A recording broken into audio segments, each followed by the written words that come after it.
Welcome to JavaScript full course in 2023 আর আজকে হচ্ছে আমরা এপিসোড 11 এ চলে আসছি এন্ড আজকের এপিসোডে আমরা শিখতে চলেছি মেইনলি হচ্ছে what is the data type কি হয় এন্ড ডাটা টাইপ কিভাবে কাজ করে এভরিথিং আমরা ডাটা টাইপ সম্পর্কে জানবো এই ভিডিওটিতে।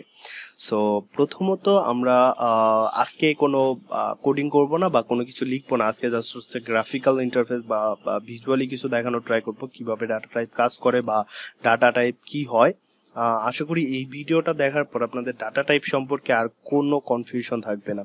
সো আমরা চলে যাচ্ছি আমাদের ড্র করার যে ওয়েবসাইট সেটাতে। আমরা মেবি গত ভিডিওতে শিখছিলাম কিভাবে একটা কন্টেইনার নিতে হয়, ভেরিয়েবল নিতে হয় এন্ড সেই ভেরিয়েবলের ভিতরে কিভাবে ডাটা অ্যাসাইন করতে হয়। ঠিক আজকে সেরকমই কিছু একটা মেক করার চেষ্টা করতেছি।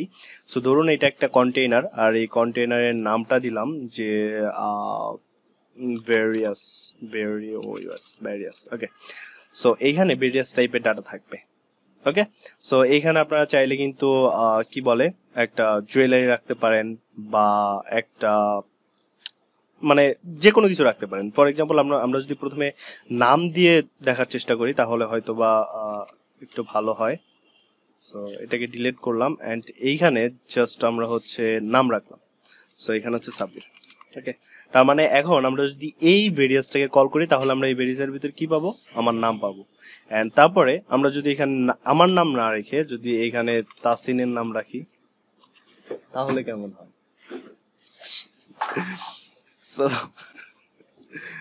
সেই ভেরিয়াসের ভিতরে কিন্তু আমরা তখন তাসিন পাবো। ওকে, সো এই একটা ভেরিয়েবলের ভিতরে আমরা কিন্তু সব মানে যে কোনো কিছুই রাখতে পারতেছি। ধরুন এখানে আমরা কোনো নাম না রেখে আমরা ধরুন এখানে একটা কি রাখবো, একটা মোবাইল রাখতে পারি।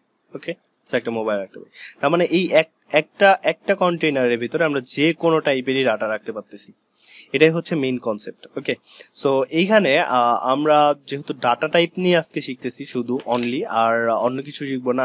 নেক্সট ভিডিও দিতে আমরা সবগুলো ডাটা টাইপ সম্পর্কে মানে একটা করে স্টেপ বাই স্টেপ শিখতে যাব। অ্যান্ড যদি এই ভিডিওটিতে আপনি যদি নতুন হয়ে থাকেন বা এই ভিডিওটিতে যদি আপনি ক্লিক করে থাকেন তাহলে অবশ্যই আই বাটনে ক্লিক করে প্লে লিস্টটাকে দেখে আসবেন। তাতে করে আপনাদের সবগুলো বিষয় খুব ভালোভাবে বুঝতে পারবেন।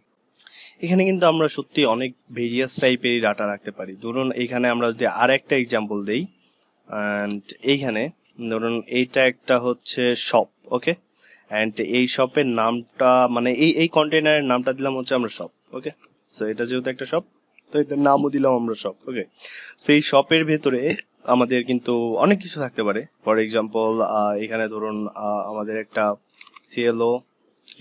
ক্লোথস একটা ক্লোথস থাকতে পারে। সো বানামটা আমি ভুল হয়েছে, ক্লোথস। সো এইখানে আমরা ক্লোথস রাখতে পারতেছি, তারপরে আমরা শার্ট রাখতে পারবো, তারপরে পেন্ট রাখতে পারবো,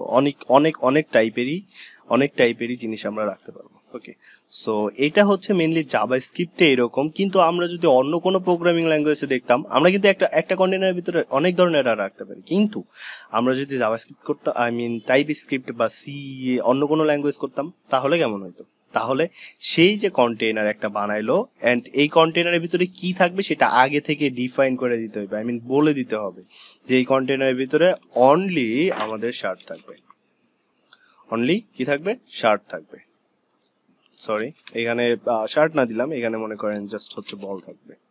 ওকে, সো এই কন্টেইনারের ভিতরে অনলি বল থাকবে। এখানে কিন্তু আমরা চাইলে ইয়া দিতে পারবো না, কি বলে এখানে কিন্তু আমরা চাইলে ক্লোথস দিতে পারবো না, অবশ্যই পারবো না। কারণ হচ্ছে এটা কিসের জন্য, এটা হচ্ছে ধরুন সি প্রোগ্রামিং অর টাইপস্ক্রিপ্ট। আমরা কিন্তু এই জাভাস্ক্রিপ্ট শেষ হওয়ার পরে টাইপস্ক্রিপ্ট শিখবো এন্ড টাইপস্ক্রিপ্ট হচ্ছে অনেক ইজি। আর যখন আমরা অনেক বড় প্রজেক্ট করতে যাব তখন কিন্তু অবশ্যই মাস্ট আমাদের টাইপস্ক্রিপ্ট ইউজ করতে হবে, কারণ টাইপ সেফটি ব্যাপারটা অনেক রিকোয়ার্ড। কারণ আমরা যখন একটা প্রজেক্ট বিল্ড করবো তো মানে প্রজেক্টটা শেষ করার পর প্রজেক্টটা প্রোডাকশনের জন্য বিল্ড করব তখন কিন্তু আমাদের এই ডাটা টাইপ নিয়েই অনেকগুলা ইরর পাবো, আর সেগুলো ফিক্স করতে করতে কিন্তু একদম পাগল হয়ে যাবেন। এর জন্য মাস্ট বি হচ্ছে জাভাস্ক্রিপ্ট শেখার পরে টাইপস্ক্রিপ্ট শেখাটা জরুরি আমি যতটুকু মনে করি, আর এটা আমি অবশ্যই আপনাদের শেখানোর ট্রাই করব। অ্যান্ড এই জাভাস্ক্রিপ্টের প্লেলিস্টটা মোটামুটি শেষ হওয়ার পরে আমরা টাইপস্ক্রিপ্টটাকে শুরু করব। এনিওয়ে এরকম ভাবে হচ্ছে অন্য প্রোগ্রামিং ল্যাঙ্গুয়েজে বইলা দিতে হয় যে এইটার ভেতরে এইটাই থাকবে, আই মিন এই ভেরিয়েবলের ভেতরে শুধুমাত্র এই টাইপেরই ডাটা রাখা যাবে, অন্য টাইপের ডাটা রাখতে পারবেন না। কিন্তু এই জাভাস্ক্রিপ্টে কি হয়, জাভাস্ক্রিপ্টে আপনি এখানে একটা ভেরিয়েবল বানাইলেন আর সেই ভেরিয়েবলের ভিতরে আপনি চাইলে ক্লোথ রাখতে পারেন, আপনি চাইলে ধরুন একদম ডিফারেন্স, ধরুন এখানে চাল রাখলেন, সো ক্লোথটাকে কাটি এন্ড এখানে চাল লিখে দিই, ওকে, সো চাল বা ডাল এরকম কিছু, তার মানে আপনি সব সব সব ধরনের ডাটাই এখানে রাখতে পারতেছেন। এটাই হচ্ছে জাভাস্ক্রিপ্টের কাহিনী। এন্ড আপনি যদি অন্য প্রোগ্রামিং ল্যাঙ্গুয়েজ করেন তাহলে তো অবশ্যই আপনাকে ডাটা ডিফাইন করে দিতে হবে যে এটা কোন টাইপের ডাটা হবে এটার ভিতরে।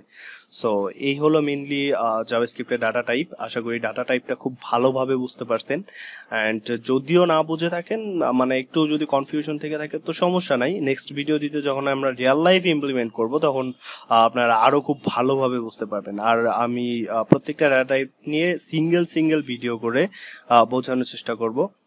সো নেক্সট ভিডিও খুব তাড়াতাড়ি আসতে চলেছে, আশা করি সবাই দেখবেন অ্যান্ড আপনাদের ফ্রেন্ডদের সাথে সবাই শেয়ার করবেন। সো নেক্সট ভিডিও আসা পর্যন্ত সবাই ভালো থাকবেন অ্যান্ড প্রচুর পরিমাণে প্র্যাকটিস করবেন। সো বাই বাই, আল্লাহ হাফেজ।